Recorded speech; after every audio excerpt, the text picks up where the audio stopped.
the way you build trust inside an organization is the exact same way you fall in love, right? Which is you devote yourself to the care of another human being, sometimes at the sacrifice of your own interests. It means when the person you love comes home from work and they said, I had a terrible day, and you had an amazing day, you don't say a word about your amazing day at all. And you sit there and listen with love and empathy to their horrible day, as opposed to waiting for your turn to speak. You know, it means that you wake up in the morning and you say good morning to them before you check your phone. It's little things. It means you learn to listen and make them, and listening is real easy. It means you make the other person feel heard. So if you can go learn all of those things on how to make a friend and how to fall in love, now go do all of those things at work. That when somebody walks into your office and goes, oh, fuck my day, you go, what's happening? And you listen so they feel heard. Don't give them advice. Don't fix anything. Just listen, right? When they tell you how awful it is, say, that sucks, tell me more, right? It's the same thing. It's the exact same thing. And I promise you, you will build those relationships where you will fall in love with the people you work with. And you will call them brothers and you will call them sisters, and they will say the same of you. So that's how you do that. And by the way, the military doesn't do it in 13 weeks. What they do is they create a foundation for it in 13 weeks. But it takes time for those relationships to truly form.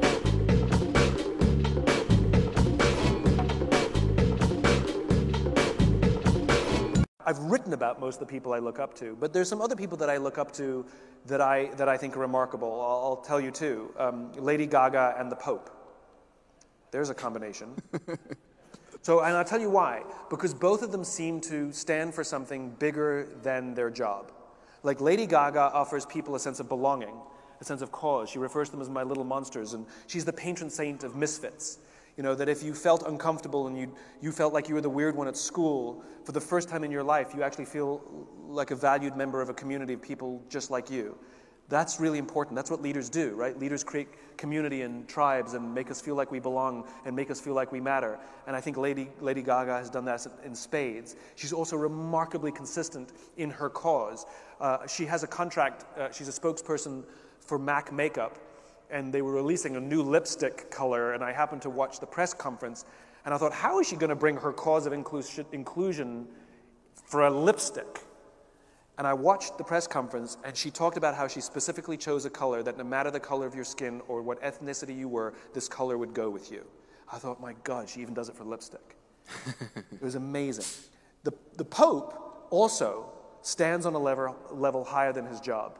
You know, he's the CEO of Catholicism, but you know that's his job. You know that's his product, right? But he enjoys love from people who aren't Catholics. I know atheists who love the Pope, right? That's incredible. That means he stands for something bigger than religion and bigger than faith, though he uses religion and faith to advance his cause, his just cause. At the end of the day, his cause is more human than it is religious, right? It's about serving those who cannot serve themselves. It's about remembering that there are other people besides us who need help. And like I said, he enjoys love and devotion and respect, unlike the previous Pope, from Protestants and Jews and Muslims and atheists, and I find that quite remarkable, quite remarkable.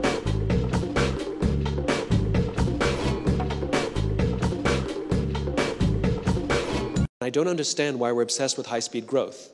There's only one thing in the world that grows for the sake of growth, and that's cancer. There has to be a purpose for growth, right? There has to be a purpose for growth. What is the purpose for growth? And it should be to advance the cause. But if you're just growing for the sake of growing to prove to somebody or to make, there's going to be a problem. It's going to break. Growth is a dial. It's not an objective. It's not a purpose. You know, so if you're a retail operation and you have a growth plan to open 100 stores this year, but you're not spending the time to hire the right people to work in those stores and train them properly, you'll open 100 stores that are going to fail. Growth is a dial. So if you see that you're not hiring good people, you adjust the dial. We're only going to grow 20 stores so we can make sure that we train the right people, hire the right people, and get the right people in the stores, and then we'll worry about the other. In other words, it doesn't matter what the year end tells you. It's infinite. The finite markers are there for guidance. It's like, yes, metrics are important. The finite's important. You can't run a marathon without mile markers. It's unnerving when we don't know how fast or how far we've gotten. That's what metrics are. That's what goals are. They tell us how fast and how far, but they're not an indicator of the end of the game.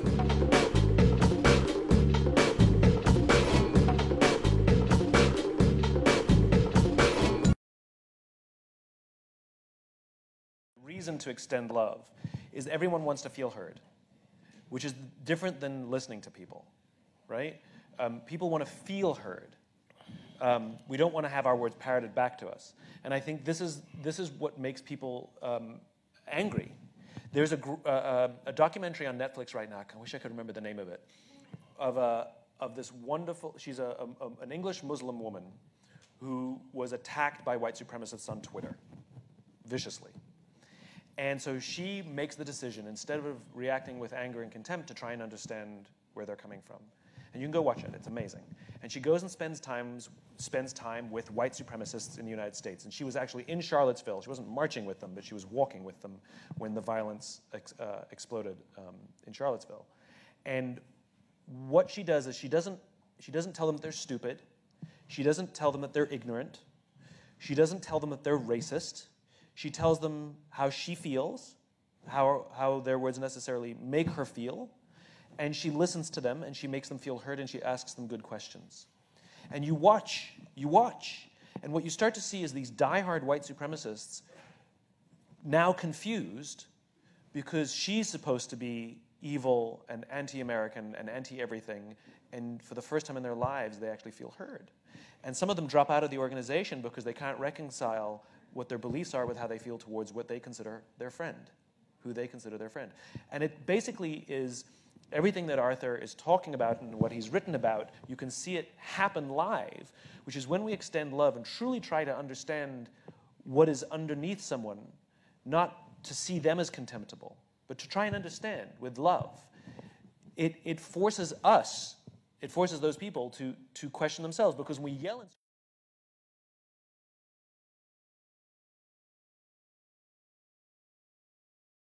the closest thing to leadership is parenting. And the more you understand about parenting, the more you actually understand about leadership. And the more you understand about leadership, the better parent you become. People ask me, what book should we read for leadership? And one of my favorite recommendations is a book called How to Talk to Kids So Kids Will Listen, and Listen So Kids Will Talk. It's a bright yellow book. Yes, it's meant for learning how to talk to kids. It is one of the best leadership books because you actually learn how to talk to people on your own team also. It's brilliant. It's got little illustrations as well. And so, very often we're so concerned, and from the bottom of our hearts we care so much, it's always well-intended to help our kids, drive our kids, find what they're looking for. But very often it's sometimes about asking questions, like open-ended questions, like what drives you, what do you love? Tell me one thing you've done that you love, and trying to find the thing that they love and trying to point them in that direction. Try to encourage where they have natural capacity. You know, you hear these stories very often about kids who are brilliant artists or they like singing, but we want them to do good at math and English because we want them to become accountants or engineers because it's the right thing to do and good for their careers, good for their lives, it's the responsible thing to do. And so sometimes it's just a matter of creating a space that we can allow for their own passions to come and let them experiment. I mean, sometimes they're too young to know. Sometimes they're too young to know. So the question is where does he naturally enjoy spending his time? What's he good at? What is he like? When does he come alive? You know?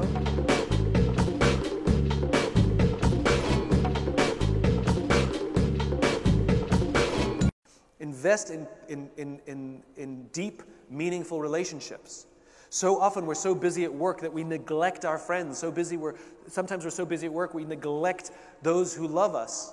And when push comes to shove, we risk them not being there for us when we need them because we weren't there for them when they needed us. And sometimes we have to make sacrifices for them if we have any hope that they will make sacrifices for us. I've had the opportunity to meet people who really did who risked their lives to save the lives of others. And through some miracle didn't die. And yet they thought they would when they risked their lives, these heroes. And I've had the chance to ask them, why did you do it? You've got a family, you've got children, no one would have ordered you to do what you did, and no one would have faulted you if you didn't. You chose to do these things, sometimes disobeyed an order to do these things. Why did you do it? And they all give the same answer, because they would have done it for me. It's the undying belief that our friends will be there for us, Every single one of us, building a business, playing the infinite game, living life, it's really, really hard, and none of us has the strength to do it alone. None of us. It takes help. Huge amounts of help. We need people to say when we're down, when we doubt ourselves, to say, I believe in you. You got this. I've got your back. I'm here. I need you to keep doing this. We need you to keep doing this. We need people in our lives to encourage us and inspire us if we're going to encourage and inspire others.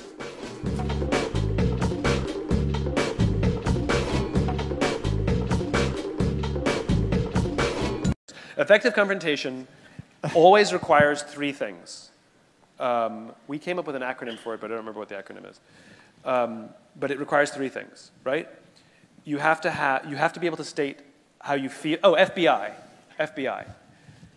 Feelings, behavior, impact, right? So you have to say specifically how you feel.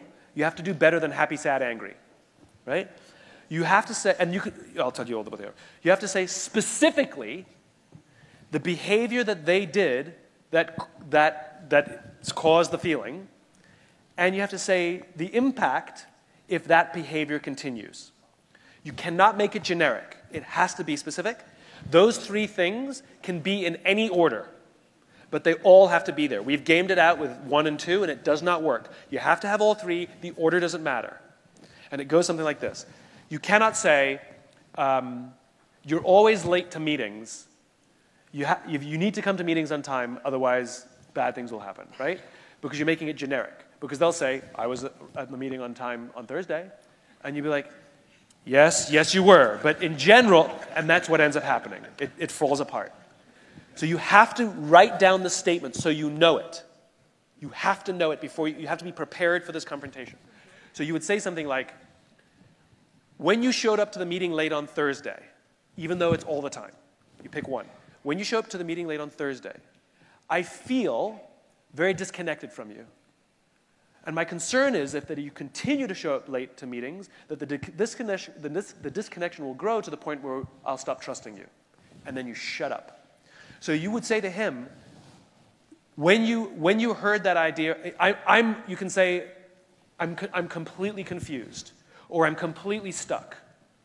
Because on Thursday in the meeting, you said you wanted this, and when our people gave us this, you rejected it. And my fear is, if you continue to do that, they will stop caring. And then you shut up. And then when he says, yeah, but they don't understand, da-da-da-da-da-da, you repeat the statement. And he says, yeah, but you, da-da-da-da-da-da, you repeat the statement. And believe it or not, that statement works extremely well to make them start taking accountability. So it's about managing up.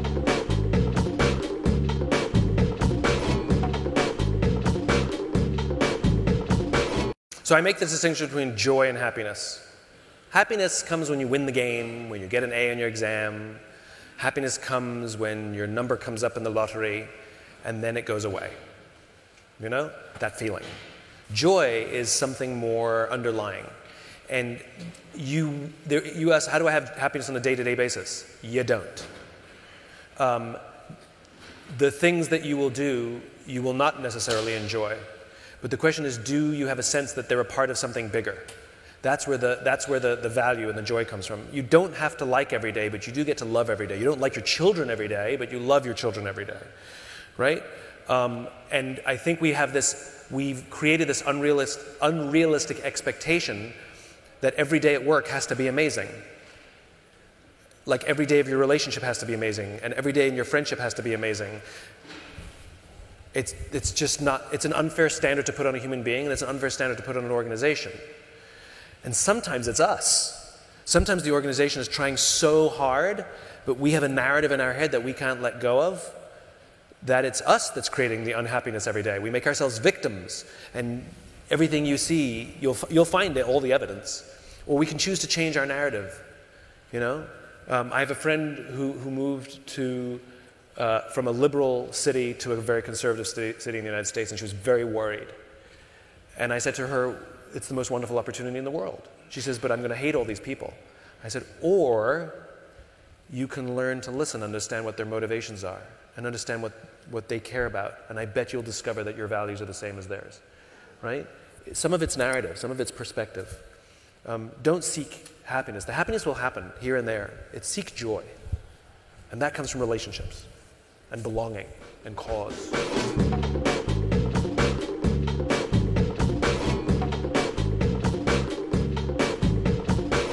No one is born with self-confidence.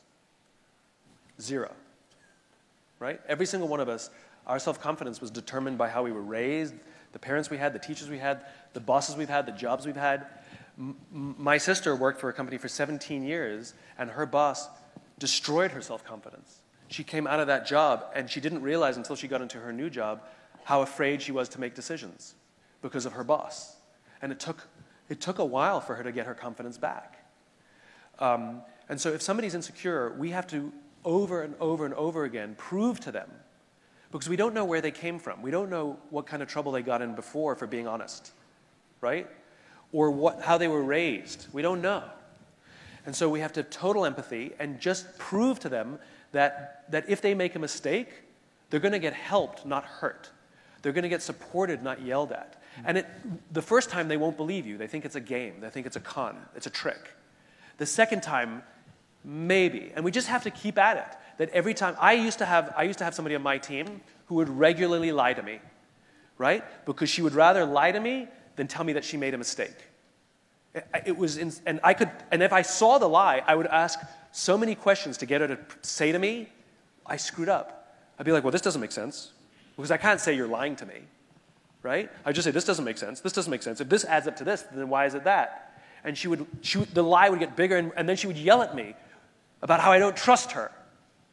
And then at the end, I have to be like, listen, it clearly doesn't add up. I'm okay if it doesn't add up, if you made a mistake. Just tell me, and I'm good, and we'll move on. But when you deceive me, I'm going to ask you so many questions to get to the truth that it's going to get worse and worse and worse. I had to have that conversation with her probably 50 times before little cracks started to show, where she showed up to me once where one number wasn't there, and she looked at me and said, I made a mistake. And I went, cool, thanks. Alan Mulally puts it brilliantly. He says, you have a problem. You are not the problem. Right? So if something goes wrong, we have a problem, but you are not the problem. And that's the point is, we've too many times told people that they're the problem.